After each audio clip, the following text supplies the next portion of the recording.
Kenny. It's been a few weeks since we've had a chance to talk about Whitworth women's basketball. Before we talk about this past weekend, let's jump back a couple of weeks to just before Christmas. You guys took a trip to Hawaii.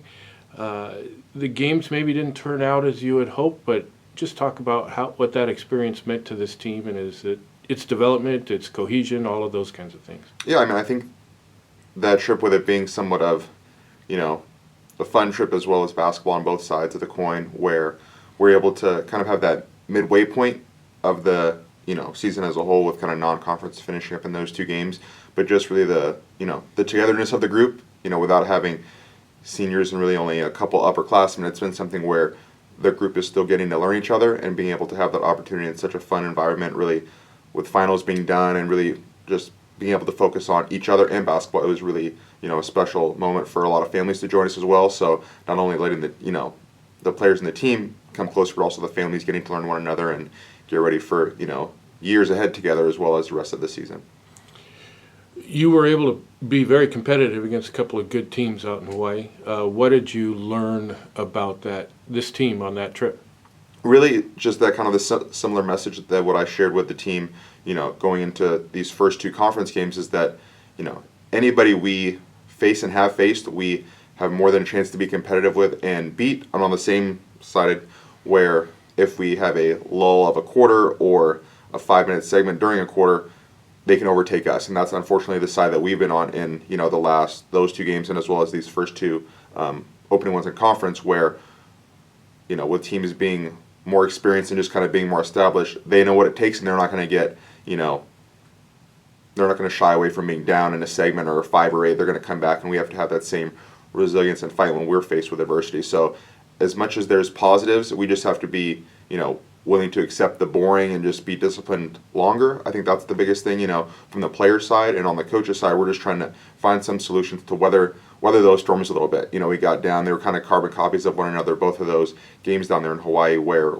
we were down, probably 2 or 3 possessions, felt like right away in the first 2 minutes, but, timeout to settle us in. But now how can we find a way to, as coaches, have them ready right away with that, that mindset of urgency, and then just being able to weather the storm and find offensive solutions, because the defense has kept us in, I'd say 3 of those 4 games. But when the offense is kind of, sputtering to get going, it's really tough to continually get stops when you're playing out of transition and not getting your ideal matchups.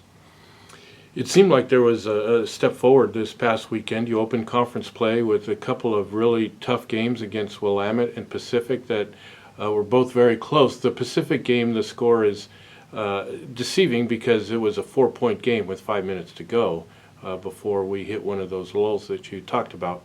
But in both games, the offense came out really sharp in the first quarter. So talk about maybe how we can focus on trying to extend that through the rest of the game. Yeah, that's a thing where, we've been preaching a lot of, wanting to get more out of our depth, whether that's for, a 3-minute spurt or a 6-minute spurt, or however long people come in the game, and then when our starters return back into the game after being subbed out, how do we not drop the level and understand that, whatever the flow and tone of the game is, we have to continue that going. We had a really good inside-out presence on Friday night with, I think, we were 60% from 2, going 24 for 40. So how can we carry that on in games where, maybe teams are getting a little more help inside, but still, when you go 1 for 16 from 3, it's really tough to try to balance those things out. So, at the end of the day, basketball comes down to makes or misses and taking care of the ball. So I think, we did a better job taking care of the ball on Friday night than we have for most of the,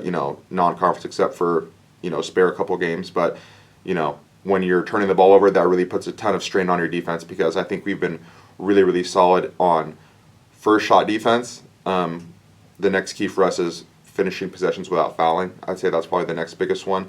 But when you're able to get a set defense every time, and on the other side of the coin, offensively, when we can push off of turnovers we force and misses, we're able to create, and we can push without having to face a set defense. That'll help us not have to execute in the half court a ton, because we're good at doing one of the two in kind of quick succession, but when you have to bounce back and forth, I think that's where, the lack of experience at times can show, just being able to understand kind of what lane we need to play in. So I think it's just things that are going to continue to get better. Like you mentioned, I think there were some good positive steps. It doesn't always feel like that to the players, I think, just because when you look at it and it's a loss by one or a loss, like you mentioned, that's 4 minutes late, but ends up being 15. It feels the same, but as a coaching staff, we see that, you know, the margin is smaller. Just if a few shots fall, who knows what happens, but you just have to keep playing with, you know, the way we are and just hope that it's going to turn based on just players' consistent effort and mindset. Well, you're going to get a challenge this week playing at Whitman, who has been the power in the league for the last few years, and then that's on Tuesday, and then on Saturday at Linfield, who's this season's preseason favorite. What do these teams do that will force us to have to step up our game?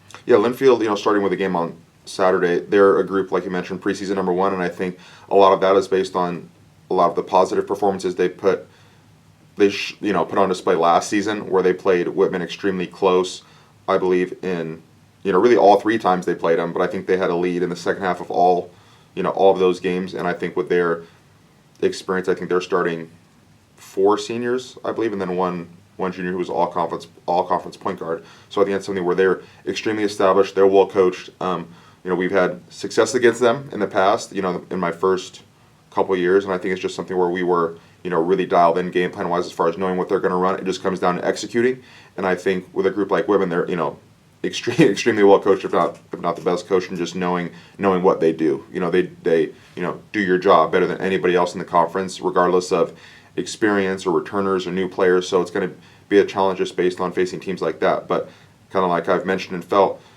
let's see if we play our best and focus our best and have our best discipline, what it looks like, rather than, you know, just spot them early lead or have a kind of a lull of a quarter. I feel like we can, you know, compete and beat anybody. We just have to go out and do it.